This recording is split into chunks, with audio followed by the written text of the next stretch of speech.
लघुकथा सिरीजमध्ये तुमच्या सर्वांचे स्वागत आहे. तर आजची सगळ्यात पहिली लघुकथा हिचे नाव आहे ब्रेसलेट. अवी आणि मीनू एकाच ऑफिसमध्ये कामाला होते. अगदी जेमतेम 2 महिन्याची ओळख त्यांची. ते झालं असं की पहिले 1 वर्ष अवी पुण्याच्या ब्रांचमध्ये होता, पण त्याची बदली 2 महिन्यांपूर्वीच मुंबई ब्रांचला झाली.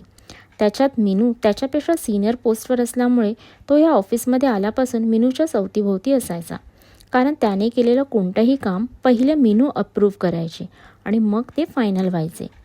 मीनू दिसायला जेमतेम पण स्वभावाने खूप चांगली आणि मनमिळावं असल्यामुळे ती जरी सिनियर असली तरी ती अवीला कामाच्या बाबतीत खूप सांभाळून घेत असे.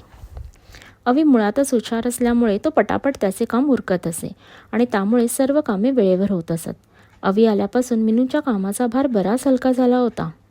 पहिले अवीच्या जागी सीमा होती, पण ती लग्न होऊन मुंबई बाहेर शिफ्ट झाली आणि तिने ही नोकरी कायमची सोडून दिली. मग काय, सगळे काम एकट्या मीनूवर येऊन पडले.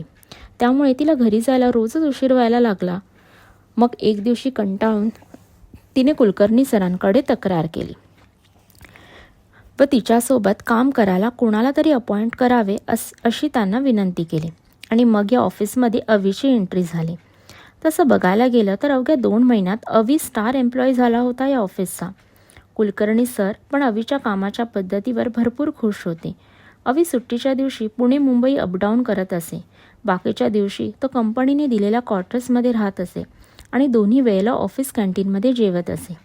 या 2 महिन्यामध्ये अवी आणि मीनूमध्ये खूप चांगली गट्टी जमली होती. इतकी ती बऱ्याच वेळा अवी मीनूच्या घरी जेवायलाही जात असे. मीनूच्या घरातले अवीला घरचा एक सदस्य मानत असत.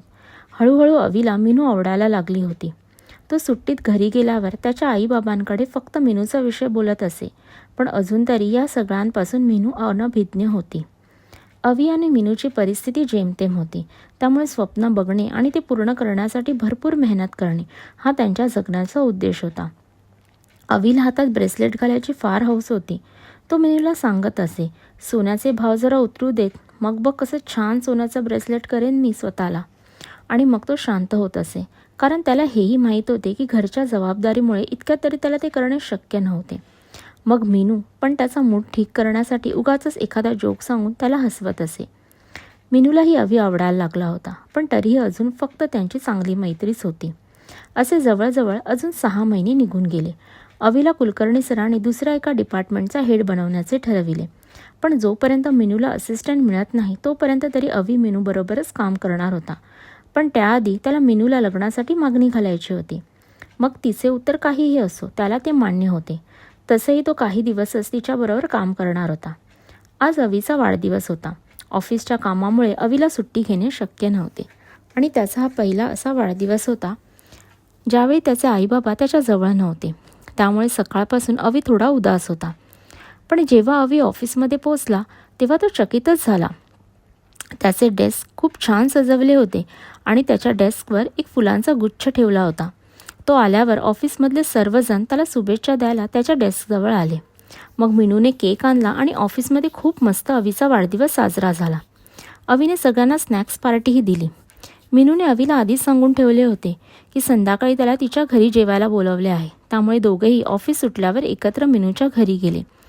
मीनूच्या घरी पोचल्यावर मीनूच्या आईबाबांनी अवीचे स्वागत केले. मीनूच्या आईने अवीचे औक्षण केले आणि त्यानंतर अवीच्या आईने. हो, सकाळीच अवीचे आईबाबा पुण्याहून मीनूच्या घरी अवीला सरप्राईज द्यायला आले होते. हा सगळा मीनूचा प्लॅन होता. आईबाबांना बघितल्यावर अवीच्या आनंदाला पारावर नव्हता. मग मीनूने केक आणला. तो कापून झाल्यावर जेवणे आटोपली आणि मग सगळे गप्पा मारायला बसले. तेव्हा अवीच्या आईने मीनूनं ठरवलेल्या सरप्राईजबद्दल अवीला सांगितले. अवीने मीनूकडे पाहिले तेव्हा ती मंद हसली. मग अवी आणि मीनू दोघेही घराजवळ असणाऱ्या दुकानातून सगळ्यांसाठी आईस्क्रीम आणायला गेले. अवीला मीनूचे काय आणि कसे आभार मानायचे हेच कळत नव्हते. त्या क्षणी त्याच्या मनात आले, हो, हीच ती वेळ. मग काय, तो मध्येच थांबला आणि गुडघ्यावर बसून अगदी फिल्मी स्टाईलमध्ये त्याने चक्क मीनूला प्रपोज केले. मीनूला विश्वासच बसत नव्हता. तिला तर हे सर्व स्वप्नच वाटत होते. तिने वेळ न गमावता त्याला लागलीच होकार दिला. तेव्हा कुठेतरी मंद आवाजात गाणे सुरू होते. गुमसुम सावली अलगद धावली, हिरवळी पुन्हा मखमल प्रेमाची, रिमझिम भासले रुणझुन वाजले, नकळत झेडिली सरगम प्रेमाची. मग दोघेही हातात हात घालून घरी परतले. लवकरच घरी सांगूया असेही त्या दोघांनी ठरवले. त्यानंतर घरी सगळ्यांनी मिळून आईस्क्रीमचा आस्वाद घेतला. दोघांची नजर एकमेकांपासून हटत नव्हती. हे दोघांच्या आईबाबांच्या लक्षात आल्यापासून राहिले नाही. अवीच्या आईबाबांच्या परत जाण्याची तयारी मीनूने आधीच करून ठेवली होती. त्याप्रमाणे ते दोघे सकाळीच परतीच्या प्रवासाला निघणार होते. त्यामुळे अवी सगळ्यांचा निरोप घेऊन त्याच्या घरी म्हणजेच ऑफिस क्वार्टर्सवर जायला निघाला. मीनू त्याला बाहेरपर्यंत सोडायला गेली. निघता निघता मीनूने अवीसाठी घेतलेले गिफ्ट अवीला दिले आणि घरी जाऊन उघड असे देखील सांगितले. अवीने घरी गेल्या गेल्या ते गिफ्ट उघडले आणि माहीत आहे त्यामध्ये काय होते? 24 कॅरेट सोन्याचे ब्रेसलेट. त्याच्या डोळ्यात अक्षरशः पाणी तरळले. आज खऱ्या अर्थाने अवीचा बड्डे खूप स्पेशल आणि मेमोरेबल झाला होता. ही कथा तुम्हाला कशी वाटली हे कमेंटद्वारे मला नक्की कळवा आणि यासारख्या अजून नवनवीन कथा ऐकण्यासाठी मी मराठी स्टोरी टेलर या चॅनलच्या लाईक, सबस्क्राईब व बेल आयकॉन बटनवर नक्की क्लिक करा. धन्यवाद.